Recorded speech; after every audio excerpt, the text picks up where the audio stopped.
আরে ভাই আমার কাছে চারটা বাইক আছে, কইলাম না তোরে। আচ্ছা শোন না, বলতে কি অনেকদিন পর তুই তো গাড়ি দেখতাছ, এতদিন তো তুই হসপিটালে ছিলি, এই জন্য বাইক চালাচ্ছিস। আজকে তোর একটা টেস্ট, টেস্টটা হলো তুই বাইক চালানো এখনো ভুলে গেছিস না মনে আছে? বলতেছি কি এই চাবিটা কোন জায়গায় লাগায়? আদৌ পারো তো?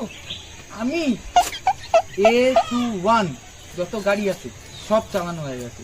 ঠিক আছে, একটা এক এক রকম জায়গায় দোকানের জায়গা থাকে তো ভুল লাগে। কি করে আমি কোন জায়গাটা? এই তো ঠিক আছে।